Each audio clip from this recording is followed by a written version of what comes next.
mingi bazoya na nzela ya Nzambe, mingi bazokota na nzela ya Nzambe.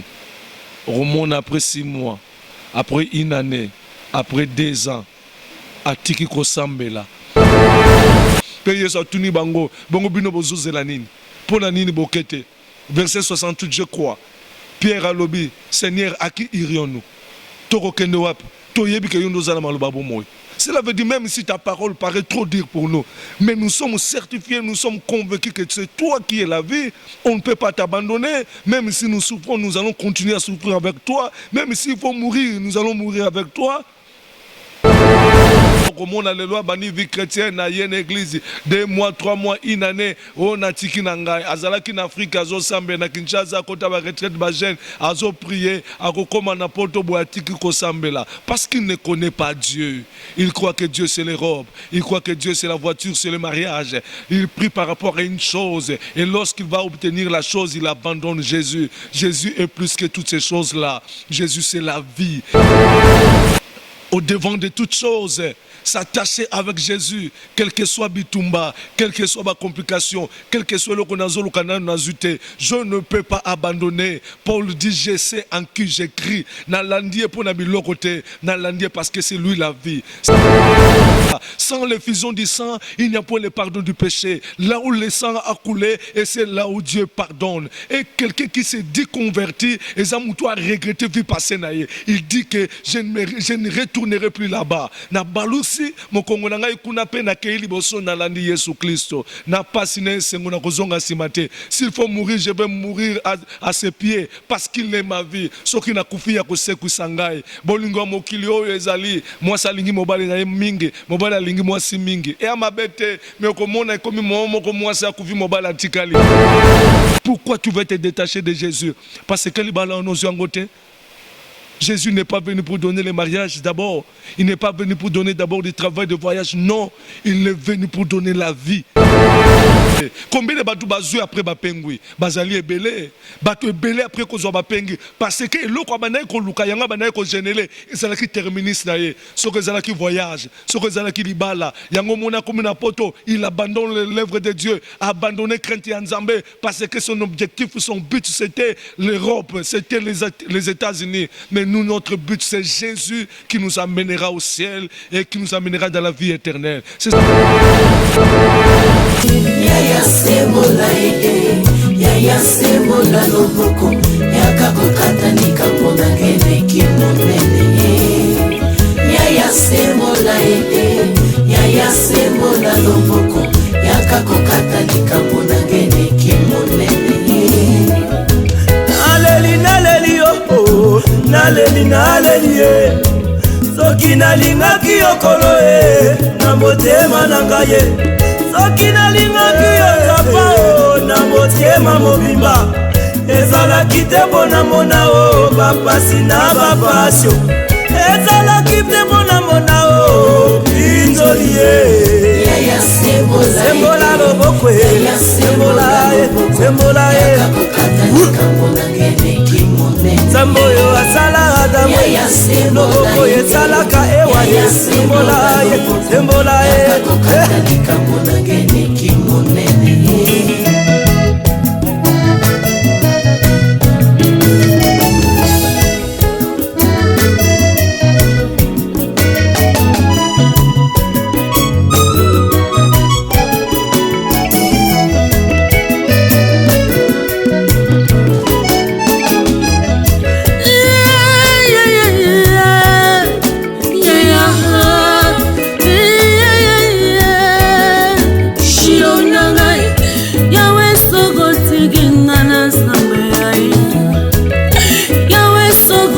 Kingana suginde yawe yawe yakokotani kamonanga na sawe yaka papa lobelanga yakotelanga wapinza meledia wapinza mela bwame wapinza mele zaka yakota yaya semola loboko yakakokatani kamonanga Semola ya yo lobo, semola ya yo lobo, nsima ngai ya osengole.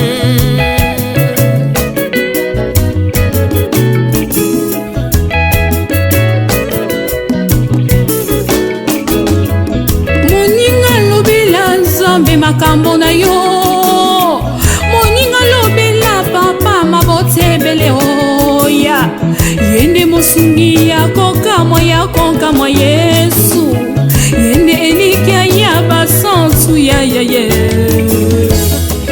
sembola ede ya sembola loboko yaka kokatanika mona ngene kimonene ya sembola ede ya sembola loboko yaka kokatanika mona ngene kimonene.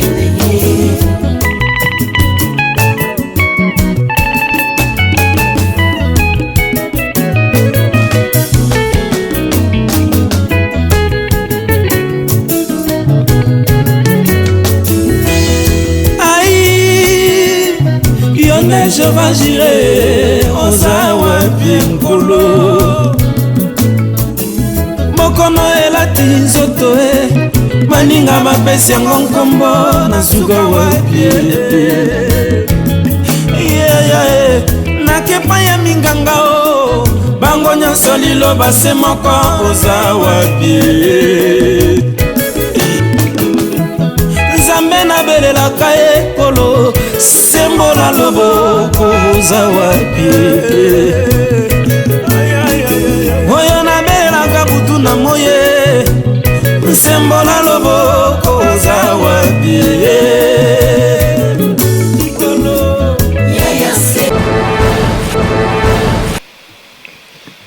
Mes bien-aimés, shalom.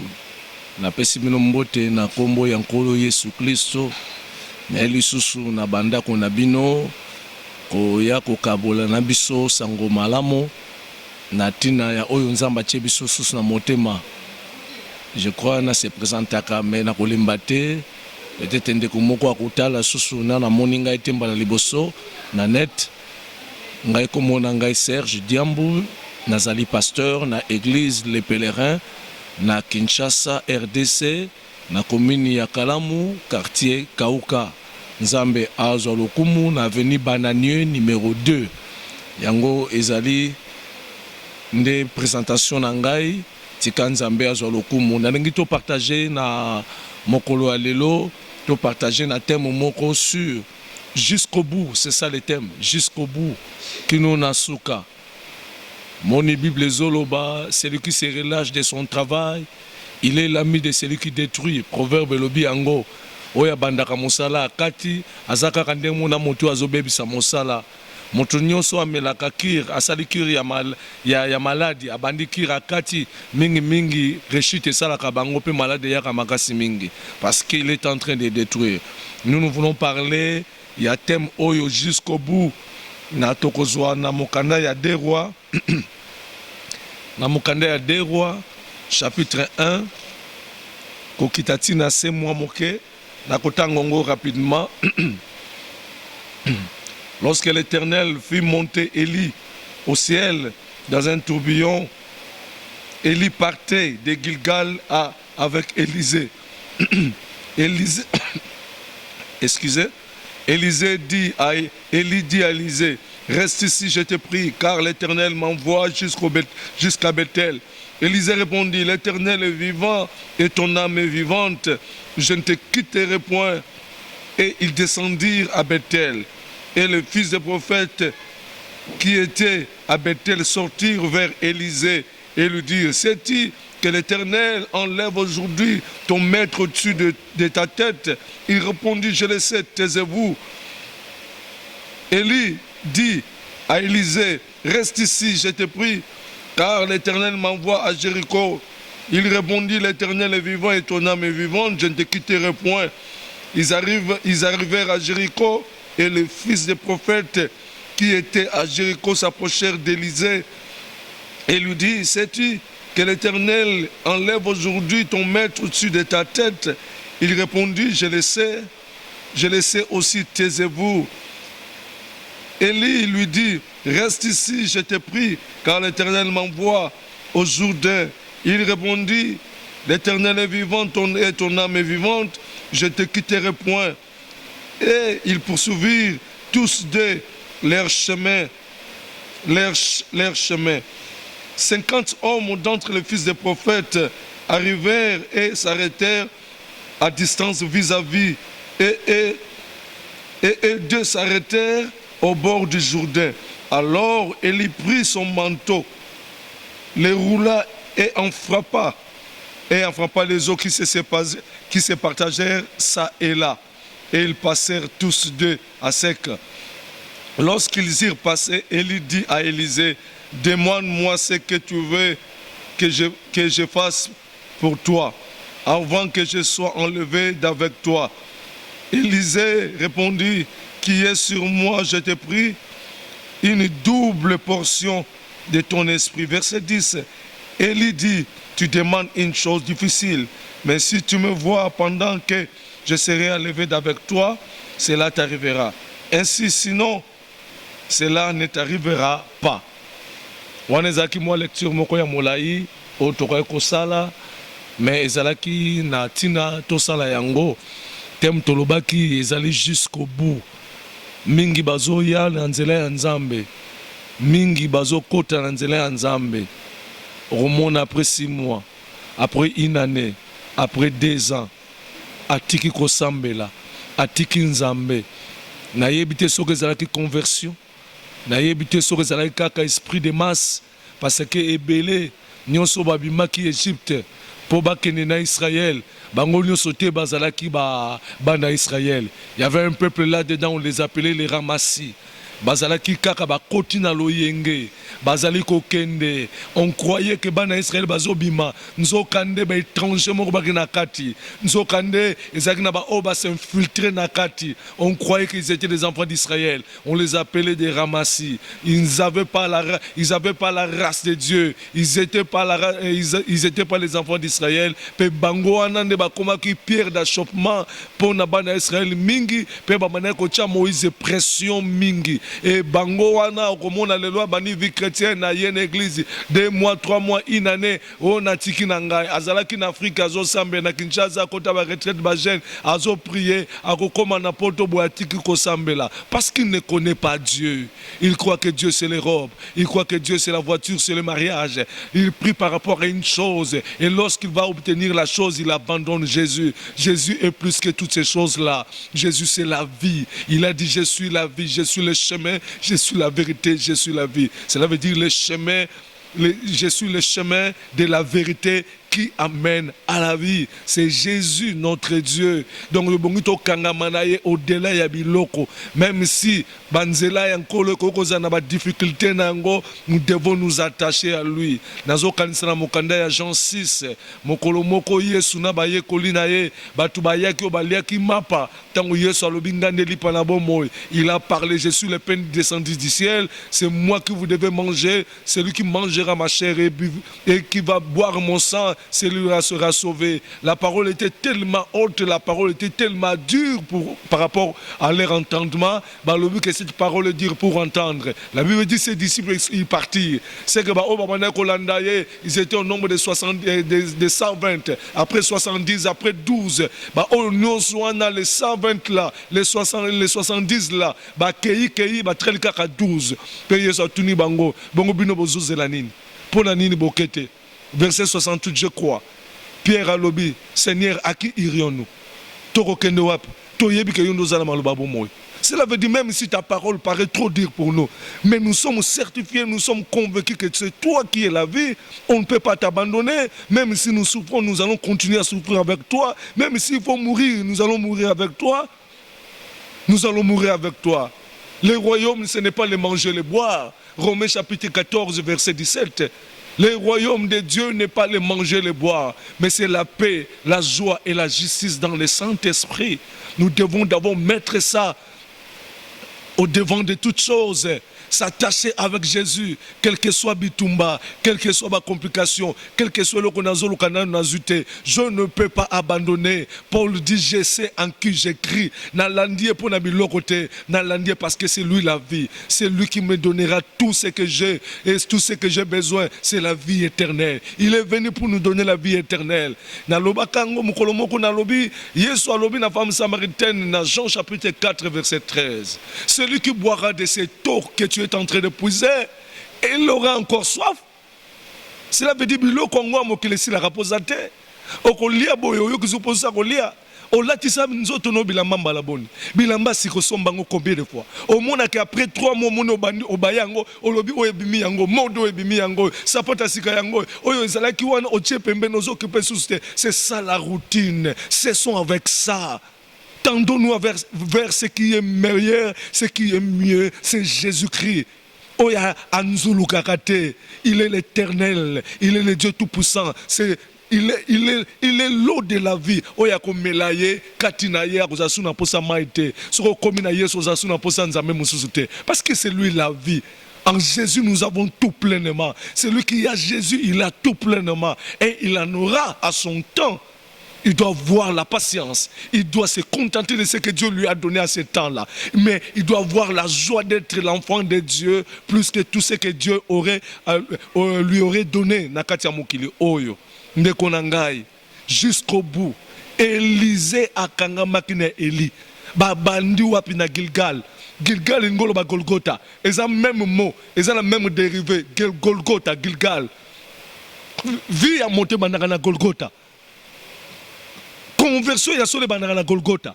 Et c'est comme tu as regretté ma soumunaï. Et c'est comme tu as regretté vie passée naïe. Alors bien ko kitisa awa ni kumana ngai atiki yango Yesu sika sopaki makila. Sans l'effusion du sang, il n'y a pas le pardon du péché. Là où le sang a coulé, et c'est là où Dieu pardonne. Et quelqu'un qui s'est dit converti, et ça moutou a regretté vie passée naïe. Il dit que je ne retournerai plus là-bas. Na balusi mo kongo na ngai kuna pe na keili boso na landi Yesu Kristo. Na pasine sengo na kozonga simate. S'il faut mourir, je vais mourir à ses pieds parce qu'il est ma vie. Ce qui n'a koufi ya koseku sangai. Bolingo mokili oyo ezali. Moi salingi mobali na mingi, mobali alingi moi si mingi. Et à ma bête, mais komona komi moko moi sa koufi mobali atikali. Puis après quelques années, mobali abali. To kanisa ndenga linga ki moi so na minga obala te.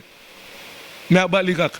Moi si pe également Ndenga lobaka ke chéri na ngai mais au moins après kokufa après 2 ans 3 ans moi c'est abali cela veut dire bolingo mokilo ezalango éphémère mais Yesu bolingo na ye na kati na biso akotika biso te même na kati liwa akozala na biso kaka akozala na biso kino akosekisa biso mokolo enlèvement parce que nous lui appartenons. Nous devons nous attacher à lui, nous devons nous attacher à lui tokangama na ye. Il faut s'attacher à Jésus-Christ, il faut s'attacher comme il le faut to lembate. Quel que soit un moment difficile, comme Pierre l'avait reconnu, mais Pierre a le baki toza na place à aucun été. Même à tous au monde makambuza compliqué, mais yeba été yesundi azali bon moya seko. Et loko tozo luka mokolo wana yesu aloba bon et fidèle serviteur. Entre dans la joie de ton maître. Toi qui avais persévéré, celui qui persévérera jusqu'à la fin sera sauvé. Pourquoi tu veux te détacher de Jésus? Parce que les balans nos yeux en côté. Jésus n'est pas venu pour donner le mariage d'abord. Il n'est pas venu pour donner d'abord du travail de voyage. Non, il est venu pour donner la vie. La vie. Mais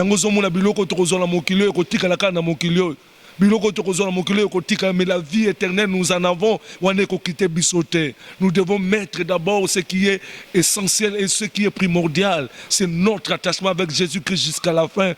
Mokoloana kolobake bon et fidèle serviteur, entre dans la joie de ton maître. Tozalate ba oyo lokola Orpa na Ruth na mukanda ya Ruth akangamaki na bokilo na ye me bazalaki mibale Orpa lobinga na lembi babandaki liboso bango mibale pression Orpa lobi to kozonga te to kolanda yo mama Naomi alobi bozonga nga naza sune lokote boke na bino na le lokote na komi koko batie pression Deuxièmement, Naomi a continué koloba ke bozonga na koko bota lisusu te po bana wana baya kobala bino. Or pamoni ke pression eleki azongi, mais Naomi azalaki persistante. Naomi a persévéré. Ruth akangamaki na Naomi. Ruth akangamaki na Naomi azalaki persévérante. Alobi na kotika yo te peuple na yo akoma peuple na ngai. Sika yo kolala nga na kolala. Sika yo soko la linzala nga la linzala. Soko kokufa place wana nga pe na détermination que Jésus a besoin. Tolanda etina suka, sois déterminé. Ata na passe, ata na kozanga, na kotika ete. Ata tina liwa, na kotika ete. Soki tokufa na komona Yesu, to ume na kati na ye. Baoba kokufa kati na Yesu akosekuisa bango parce que babangi kino na suka. Ezala ba oyo bandimi bakufa pona Yesu parce que baboyi kotosa mokili, baboyi kosede na mokili. Satan azoya ninga salaki pa na Yesu na Matthieu 4. Aye alobi fuka menanga na peso mokili oyo, fuka menanga na pesa yo gloire oyo. C'est ce qu'il est en train de faire, c'est ce qu'il est en train de faire avec les disciples de Jésus. Aye azolo bala bango musala yango kota kaka loge oyo, signé kaka document oyo, mbala moko mutuka, mbala moko voiture, mbala moko ba pesi yo soki ba nini so ba compte en banque. Ndeko nanga biloko wane ko somba vie éternalité, biloko wane ko somba bomo ya se côté. Le diable veut échanger la vie éternelle au bien matériel qui est périssable. N'essaye pas de faire cela. Mais après 10 heures, après 3 heures du temps, abandonne toutes ces choses. Attache-toi à Jésus, même dans des moments difficiles. Tu dois prouver ton amour envers Jésus. Moi, si à solo, même tant que mobile a longo mosala, elle ne critique pas son mari. Akene ko tonga ete pa baboti na ye asala ke loko te bako yeba ye ke mwasi wana azolesa ndako me aza toujours na respect pa ya mobali na ye pe azoyeba ete lobi so mobali nzamba asungi ye ngai na kozonga susu malamu koleka ndako ekozonga équilibré pe mwasi wana tango mobali akozwa musala mwasi wana mobali ako honorer ye parce que azalaki mwasi moko akangamaki même na bomama ya pasi na ba moma ya pasi nde kolakisa ke olingaka mutu wana na ba moment pas ndeko lakisa ke soko zalaka na ou pas yango nzambe amekaka biso na ba épreuve a permettre ba moment pas ata la soko landie pona biloko to landaka ye penza po lingiye. Deutéronome chapitre 8 verset 1 à 2. Bibelobi na lekisi bino na désert na banzela ya pasi pour na la disposition monter na bino soko ba lingaka ngai soko ba kotosa commandement na nga tote. Nzamba zotala yo, est-ce que tu dois persévérer?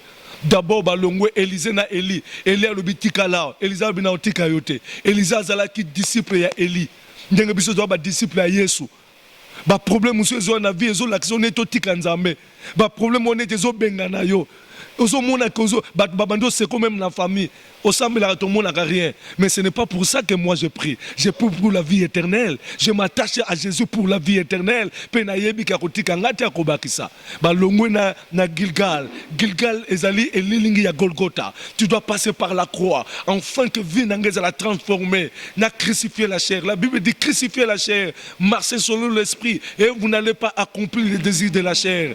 Galates chapitre 5 verset 16 à 17. Marchez selon l'esprit et vous n'allez pas accomplir les désirs de la chair. Nous devons crucifier la chair et ses passions et ses désirs. C'est ça la définition. Il y a chrétien dans Galates chapitre 5 verset 24. Ceux qui sont en Jésus, ce sont ceux-là qui ont crucifié la chair, ses passions et ses désirs. Et si quelqu'un ne vit pas comme ça, qu'il ne dise pas qu'il est de Dieu, qu'il ne dit pas qu'il est de Dieu.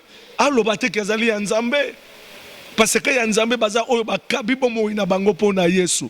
Bandimi Paul alobi yango na mokanda ya Philippiens 4 verset 12. Alobi j'ai appris à vivre dans l'abondance, j'ai appris aussi à vivre dans la disette. Soki nzala na kumisi Nzambe, soki kozwa na kumisi Nzambe.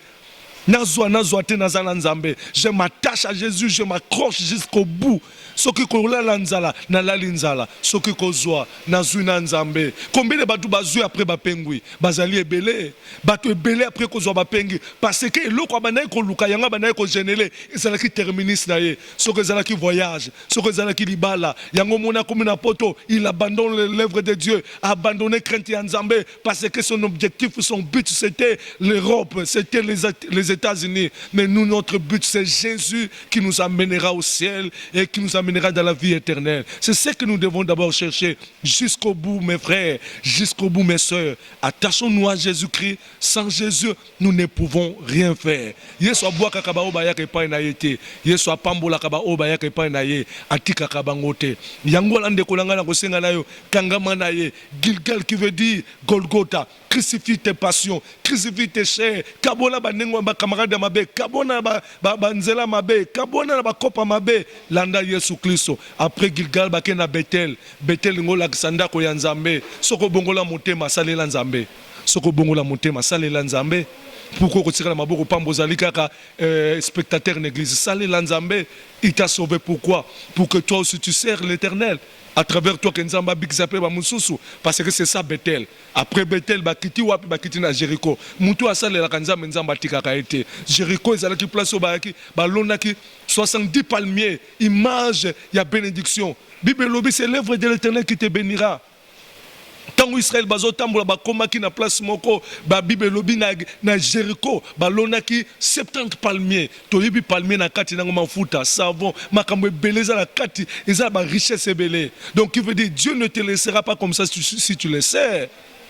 Bible Lobby ango, c'est l'œuvre de l'Éternel qui te bénira. 1 Corinthiens 15, 58 Lobby, travaillez de mieux en mieux dans l'œuvre de Christ, sachant que votre travail ne sera pas en vain. Nzamba kobo sanayote. Zala persévérant kangama lanzambe. Le temps de Dieu viendra. Le temps de Dieu viendra pour toi. Le panier est en train de circuler. Yesu abivansa bangola matiti. Bavandi bangonyo subakina nzala. Mais 12 disciples babando kabula mapa. Ils étaient plus de 5000 hommes sans compter les femmes et les enfants. Si nous les mélangeons tous, ils étaient plus de 15 000. Mais ce qu'on ça 12 personnes bazo kabula 15 000 mapa. 15 000 personnes au mapa.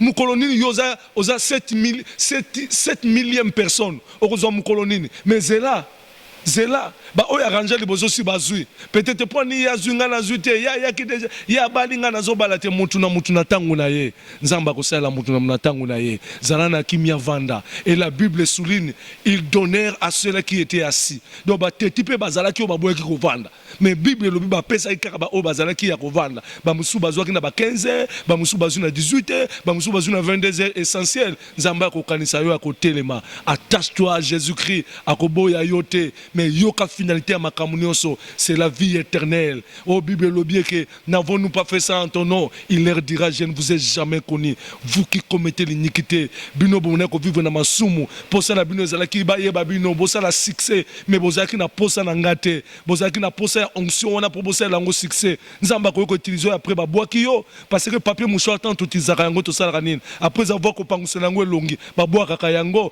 Tu peux être utilisé. Balaam Abanako yokamu, abanako mona ba vision ya Nzambe. Il a dit ça dans Nombre chapitre 23. Je suis celui qui voyait les visions de l'Éternel. Mais après avoir comment on a ba vision ya Nzambe, après avoir koyoka Nzambe, azalaki libote ya Nzambe te, Balaam a été tué. Balaam a été rejeté parce que Zaki Nzambe te. Nzamba za souverain akosalela muntu, akosalela païen. Asalela punda aloba pona Balaam, asalela corbeau ayela elibiloko. Nzamba utilisa ngazama bête mais l'humilité c'est l'attachement, c'est la communion avec Dieu. Yangone ko komisa biso akoloba bon et fidèle serviteur, entre dans la joie de ton maître. Nous voulons persévérer jusqu'à la fin. Kokata course na yo te pona pasi ndima pasi na Yesu ndima bachola yo pona Yesu ndima baseka yo pona Yesu. Nous voulons être vraiment ça batu ba yeba ke ba oya Nzambe bazonga kasima te bakenda kaliboso na landie pona kolia te même na lipapa tokende kaka Yesu ayebi yo Yesu ayebi ngai mais soko kangami na ya kotika yo te tika Nzamba kanisa yo tika Nzambe apambola yo na kombo na Yesu Kristo kangama na Nzambe tina suka pe Nzambe akobikisa yo pe okokota lola na kombo na Yesu amen.